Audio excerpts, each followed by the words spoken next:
Il est 3 heures du matin. Tu te réveilles d'un coup, en sueur, le drap collé à la peau, le cœur qui bat un peu trop vite. Tu repousses la couette, tu cherches le coin frais de l'oreiller, tu attends que ça passe, et le sommeil, lui, ne revient pas. Tu fixes le plafond.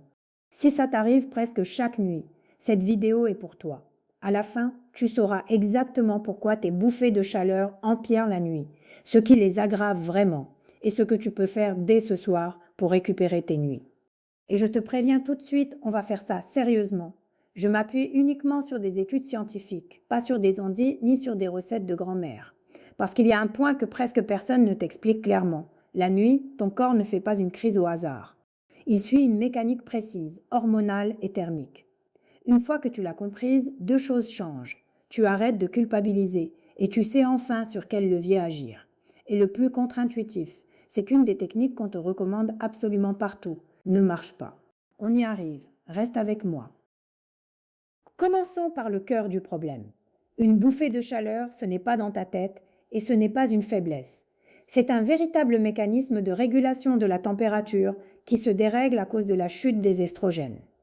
Voici ce qui se passe concrètement. Dans ton cerveau, il y a une zone qui fonctionne comme le thermostat de ta maison, l'hypothalamus. Son travail, c'est de maintenir ta température interne stable autour de 37 degrés. Et juste à côté de ce thermostat, il y a un petit groupe de neurones qu'on appelle les neurones Candy. Tant que tu as suffisamment d'estrogène, ces neurones restent calmes, discrets. Mais à la périménopause, quand l'estradiol chute et se met à faire les montagnes russes, ces neurones deviennent hyperactifs. Ils grossissent, ils s'emballent et ils envoient un signal puissant via une molécule appelée neurokinine B, droit vers ton thermostat cérébral. Et ce thermostat, mal informé, interprète ce signal comme une alerte. Il croit qu'il fait beaucoup trop chaud et il déclenche en urgence tout l'arsenal pour évacuer la chaleur. Tes vaisseaux sanguins se dilatent d'un coup. Le sang afflue à la surface de ta peau. Tu rougis et tu transpires, exactement comme si tu avais de la fièvre. Sauf que ta température réelle, elle, est tout à fait normale. C'est une fausse alerte. Selon le modèle thermorégulateur dominant, la ménopause rétrécit ce qu'on appelle ta zone de confort thermique, la petite fenêtre de température dans laquelle ton corps se sent bien sans avoir besoin ni de frissonner ni de transpirer. Chez beaucoup de femmes, cette fenêtre devient si étroite que le moindre petit réchauffement suffit à faire basculer le système. Je dis selon le modèle parce que les chercheurs en débattent encore, mais l'idée générale fait consensus. Alors maintenant, la vraie question, pourquoi est-ce que c'est souvent pire la nuit? Pour une raison toute simple et un peu cruelle. Sous la couette, blotti au chaud, ton corps accumule lentement de la chaleur qu'il n'arrive plus à réguler aussi finement qu'avant. Tu dépasses ce fameux seuil sans même t'en rendre compte, puisque tu dors. Et le système se déclenche en pleine nuit, parfois en plein sommeil profond, celui qui répare le plus. Résultat, tu te réveilles trempé, en alerte, à l'heure où tu devrais être le plus profondément endormi. Et c'est précisément là que le vrai problème commence, parce que ce n'est pas seulement la chaleur et la sueur qui te font du mal, c'est ce que ces réveils font à ton sommeil, nuit après nuit. Et ça, ce n'est pas qu'une impression, c'est mesuré.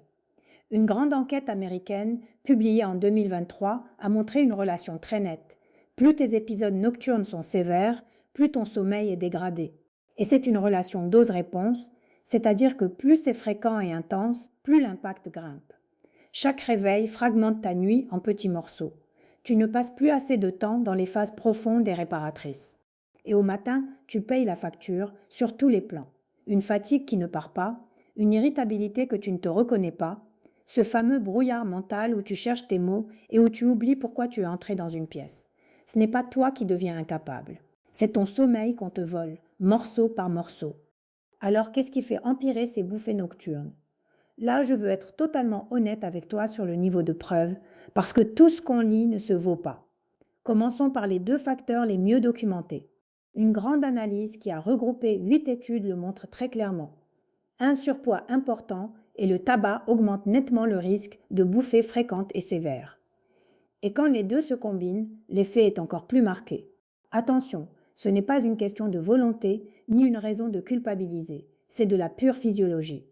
Le tissu graisseux, en excès, agit comme une couche d'isolant qui piège la chaleur à l'intérieur de ton corps et l'empêche de s'évacuer. Et le tabac, lui, perturbe la façon dont tes vaisseaux et tes hormones gèrent cette chaleur. Donc si tu agis sur l'un de ces deux leviers, même un peu, tu agis directement sur la cause. Deuxième facteur, la caféine. Une étude a observé que les femmes qui consomment de la caféine rapportent des bouffées plus gênantes. Mais sois prudente avec cette information, c'est une association, pas une preuve de cause à effet. Ça ne veut pas dire que ton café te condamne.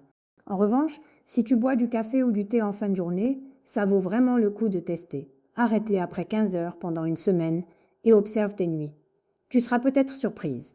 Et puis il y a tout le reste, ce qu'on entend partout. L'alcool le soir, les plats épicés, une chambre trop chauffée, le stress accumulé de la journée. Honnêtement, ce sont des déclencheurs souvent rapportés par les femmes, mais les preuves scientifiques directes restent faibles ou contradictoires. Ça ne veut pas dire de les ignorer, parce que chaque corps est différent et que le tien a peut-être ses propres déclencheurs. Mais surtout, ne te flagelle pas si tu as tout bien fait et que ça arrive quand même. Ce n'est pas ta faute. Maintenant, passons à ce qui marche vraiment. Voici donc ce que dit la science, et je vais te le classer du mieux prouvé au plus accessoire pour que tu investisses ton énergie et ton argent au bon endroit, pas n'importe où. Niveau 1, ce qui a la meilleure preuve sans aucune hormone, et ça va peut-être te surprendre, c'est la thérapie cognitive et comportementale, ce qu'on appelle la TCC. La grande société savante nord-américaine de la ménopause la recommande avec son plus haut niveau de preuve pour les bouffées. Pourquoi est-ce que ça marche? Surtout pas parce que ce serait dans la tête, je le répète, mais parce que la TCC agit sur le cercle vicieux. Quand une bouffée te réveille, l'anxiété et l'agacement qu'elle déclenche maintiennent ton corps en alerte, prolongent l'épisode et t'empêchent de te rendormir. La TCC t'apprend à désamorcer cette réaction. L'hypnose clinique est dans la même catégorie de preuves. Ce sont des approches sérieuses, validées, pas des gadgets. Tu peux en parler à ton médecin et il existe même des programmes spécifiques pour la ménopause. Ensuite, si tu es en surpoids, on l'a vu, la perte de poids peut réduire les bouffées. La preuve est plus limitée que pour la TCC, mais le bénéfice existe et surtout il s'ajoute à tous les autres bénéfices pour ton cœur, tes articulations et ton énergie. Donc c'est rarement une mauvaise idée. Côté confort, maintenant, le bon sens garde toute sa place pour la nuit. Une chambre fraîche, autour de 18 degrés, des draps et un pyjama en coton plutôt qu'en synthétique, des couches légères que tu peux retirer facilement, un verre d'eau fraîche à portée de main et pourquoi pas un petit ventilateur. Sois juste honnête avec toi-même sur ce que tu en attends. Ces mesures n'ont pas de preuves solides d'essais cliniques. Elles ne vont pas supprimer la cause. Mais elles ne coûtent presque rien et elles améliorent ton confort. Considère-les comme du confort, pas comme un traitement. Et si les bouffées gâchent vraiment tes nuits, ton humeur et ta vie? Alors là, il faut oser parler traitement médical sans tabou. Le traitement le plus efficace des bouffées, à ce jour, c'est le traitement hormonal de la ménopause. Une revue Cochrane de référence qui fait autorité a montré qu'il réduit la fréquence des bouffées d'environ 75% par rapport à un placebo. 75%, ce n'est pas rien, ça peut littéralement te rendre tes nuits. Mais, et c'est essentiel, ce n'est pas une décision à prendre à la légère ni toute seule sur Internet.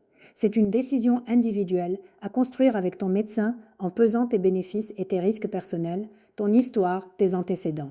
Je ne suis pas là pour te le prescrire à l'aveugle. Et puis il y a une vraie bonne nouvelle, récente. Pour les femmes qui ne peuvent pas ou ne veulent pas d'hormones, une nouvelle classe de médicaments est arrivée. Le fezolinetant agit directement sur les fameux neurones KND, dont on a parlé au début. Un grand essai de phase 3, publié dans le Lancet, a montré une réduction nette des bouffées dès la première semaine de traitement. Là encore, c'est une discussion à avoir avec ton médecin. Avant de te laisser, je dois absolument te parler de l'erreur que presque tout le monde commet. Première erreur, et c'est de loin la plus répandue. Croire que la respiration profonde et rythmée va faire disparaître tes bouffées. Tu l'as forcément lu ou entendu partout. Respire lentement, en cohérence cardiaque. Fais de grandes inspirations et la bouffée passera. Le problème, c'est que quand on a testé sérieusement cette technique dans de vraies études, la même grande société savante nord-américaine a conclu qu'elle n'est pas plus efficace qu'un groupe témoin pour réduire les bouffées. Elle ne la recommande pas. Alors comprends-moi bien. Respire pour te détendre si ça t'apaise, c'est excellent pour ton stress et pour te rendormir. Mais n'attends pas de la respiration qu'elle stoppe tes bouffées. Et surtout, ne culpabilise pas en te disant que ça ne marche pas chez toi. La vérité, c'est que ça ne marche pas tout court, pour personne, sur ce symptôme précis. Ce n'est pas un échec de ta part. Deuxième erreur, courir après le complément alimentaire miracle. Les rayons et les publicités débordent de promesses sur les bouffées de chaleur. Pour la grande majorité de ces produits, les preuves sont faibles, voire totalement absentes. Avant de dépenser ton argent, pose-toi une seule question. Est-ce qu'une étude sérieuse soutient vraiment ce produit? Ou est-ce que je paye surtout pour du marketing? Troisième erreur, et c'est peut-être la plus importante.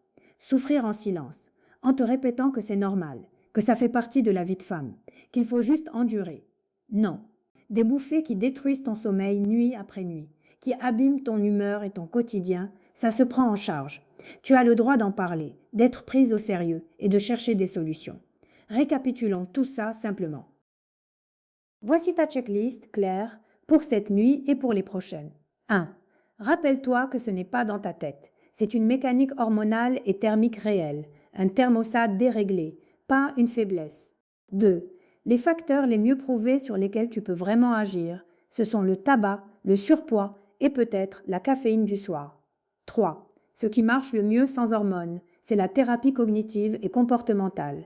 Et le traitement le plus efficace reste le traitement hormonal, à discuter avec ton médecin sans tabou et sans peur. Et 4. Oublie la respiration magique comme solution, garde-la juste pour te détendre et ne culpabilise jamais. Si cette vidéo t'a aidé, abonne-toi à Vivana Femme. Ici, on décortique la ménopause avec la science, sans tabou et sans culpabilité, pour que tu traverses cette période en comprenant ce qui t'arrive. Et pour comprendre pourquoi tu te réveilles précisément à 3 heures du matin, je te laisse regarder la vidéo qui s'affiche juste là. Prends soin de toi et à très vite.